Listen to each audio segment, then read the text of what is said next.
but that's okay. You can hear it again.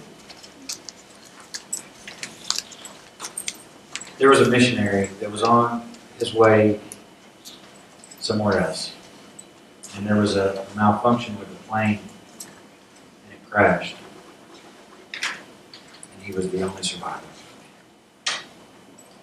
And he didn't end up on a deserted island, but it was an island.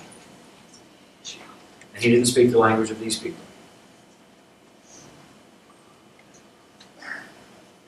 And over time, he got to know them. They gave him food, they gave him shelter, and he became part of their village during this time.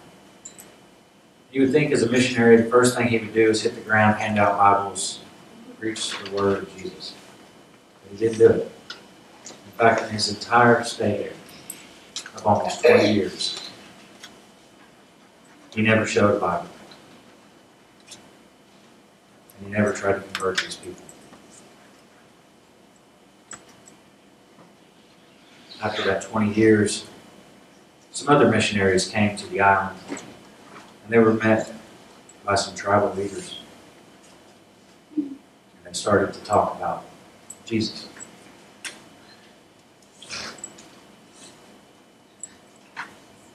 Talk about the compassion, the caring.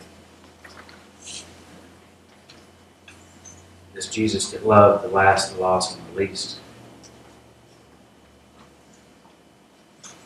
One of the tribal leaders spoke up and said, "Yeah, he lives here. We know him."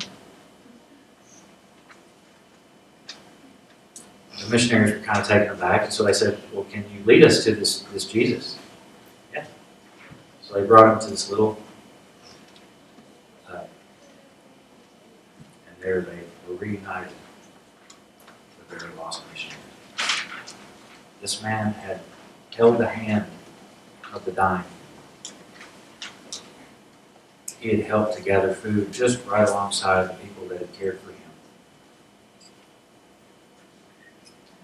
He sat with people as they were sick. He held people and comforted them when they were grieving.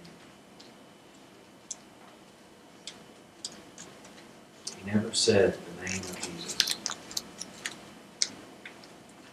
but he was Jesus to these people.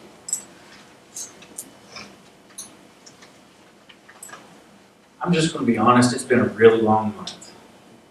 According to my calculations, I've driven almost 2,100 miles. I've walked about 200 miles according to my Garmin.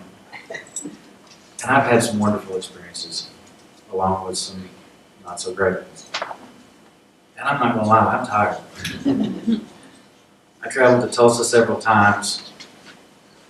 Went to Oklahoma City for annual conference. I went to Ferguson, Missouri for a clergy immersion course, and then I went to Grove, Oklahoma for a youth force mission. And this last week I was at Camp Egan with youth from all over our newly formed district. In every one of these places, I found church happening. I saw church in a grocery store parking lot in Tulsa. I saw church at a gas station in Oklahoma City.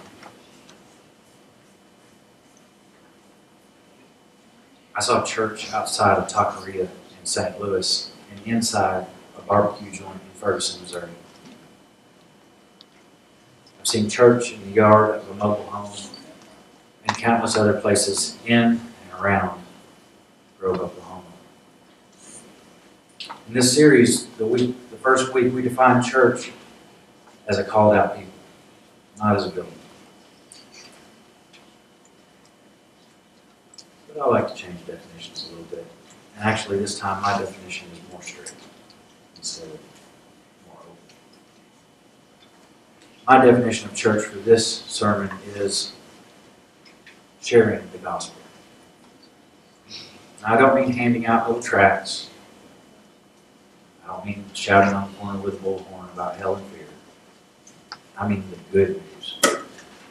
The good news that goes beyond telling someone that Jesus loves them. I'm talking about showing someone that you love them because of your commitment to Jesus. The Jesus that loves us more than we will ever deserve, more than we can ever repay. The Jesus that loves us in spite of who we are or what we've done. The Jesus that loves us just the way we are, but loves us too much to let us stay that way. We as the church, and I mean Big C Church, talk a lot about making disciples, but we really struggle with what being a disciple, let alone making a disciple, means. And it doesn't mean make carbon copies of Jesus. And sometimes, to be honest, we get this idea that if we just get someone in the church, if we just get them to worship, if we just get them to Sunday school, if we just get them to Bible study, if we just get them to volunteer, then they're going to get this Jesus virus and become a disciple. That's not how it works. Being a disciple is so much more than that. Being a disciple is caring like Jesus cared. Standing up when no one else will. Being there for those that are in need, and those that are in pain. Being a disciple means denying oneself and carrying the cross.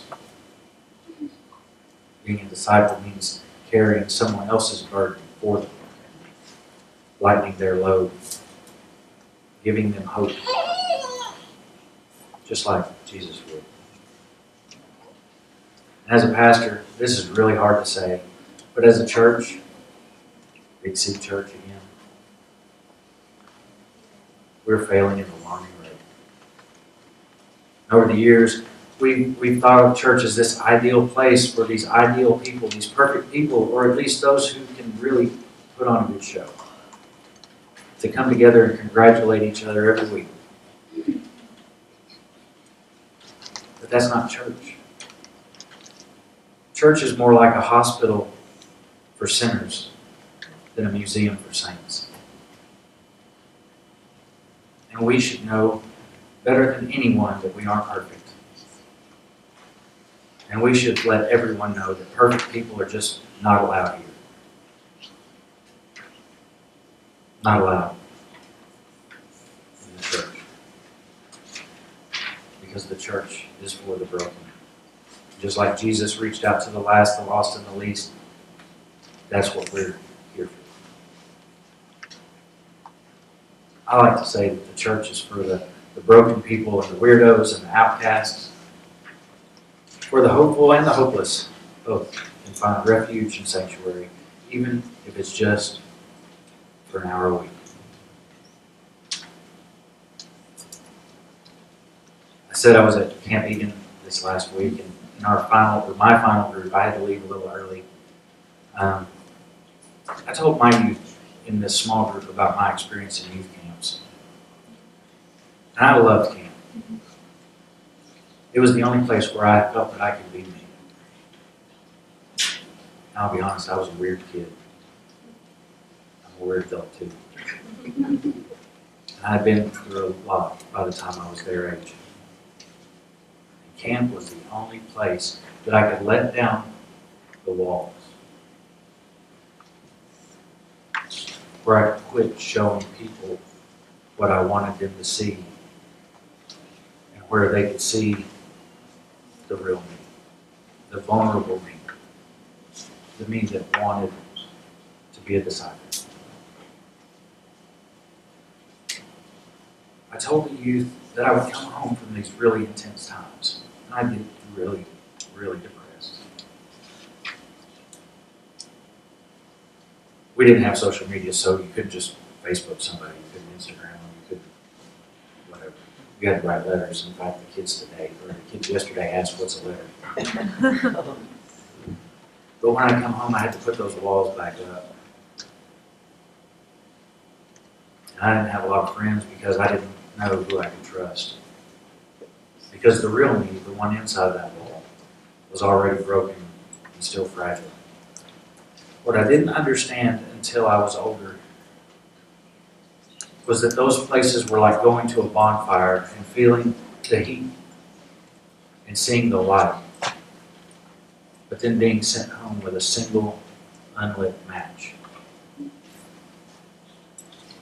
What I didn't understand until fairly recently was I was supposed to take that match and start my own bonfire back home.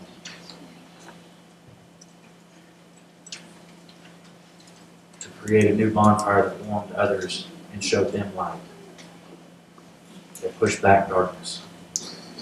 A couple of years ago, I was hanging out with a leader from Ozark Mission Project. That's the Arkansas version of Youth Force. And I was telling him this very thing, and he said he was told a quote about these mountaintop experiences. And in his words, he says, mountaintop experiences are great for sunsets and pretty pictures, but real fruit is grown in the valley. Real fruit is grown in the valley. And it's ironic that the theme for this last week of camp was the wilderness. The wilderness, like the valley, is full of tough times. The wilderness, like the valley, and like the world outside these walls, sometimes feels like it's devoid of hope. This real fruit that's grown in the valley with a single match that's supposed to create light and heat for others is a metaphor for making disciples. And after I told that story to these youth, some of whom had known each other since they were in kindergarten together, I watched these youth share with each other, some for the very first time, how they truly felt for one another. How one had been there for another during a really tough time. I heard one kid say that in this pairing I would have never picked in my life. You were my best friend. You were the first person I called.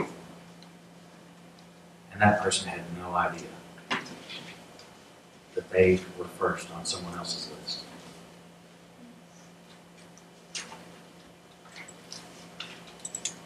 I watched them affirm each other and give them words of hope, encouragement, because they knew that soon they would be descending from their mountaintop. They knew that soon they would be in the valley with their single unlit match. Some of them, I watched them truly let their walls completely down. And it was wonderful. And I saw these unique, compassionate, and brilliant young people show us who they were as disciples. I watched these disciples being fed and comforted and strengthened and supplied for their upcoming journey.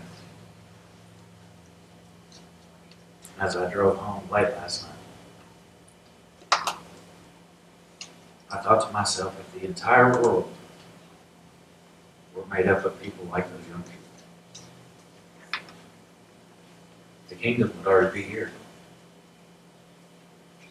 There wouldn't be a whole lot for us to do. If they can grow the fruit, if they can start the fire in other people's souls, if they can make the disciples and leave the love of Jesus in their wake, the world is going to be forever changed and we're going to be better for it. And the same goes for all of us.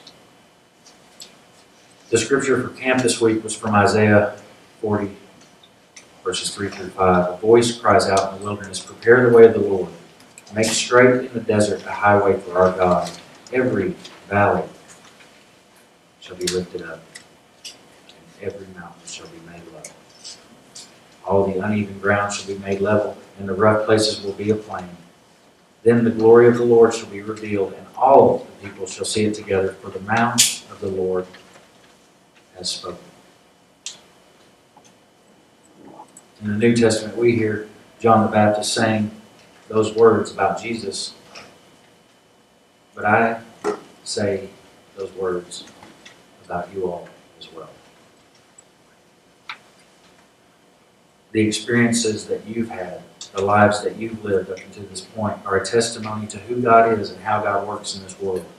And when you care like Jesus cared, when you stand up when no one else will, when you are there for those in need and those in pain, when you deny yourself and you pick up the cross, when you carry someone else's burden, when you lighten their load, when you give someone hope just like Jesus would, then you've made fruit in the valley. You've started a fire where people can feel the warmth and see the light. And you may have just let them see who Jesus was right beside them through your actions. Even if it was just for a second. And you didn't even bring them to church. You brought church to them. Who knows? You may have just made another disciple. That's my hope for each one of you in my church.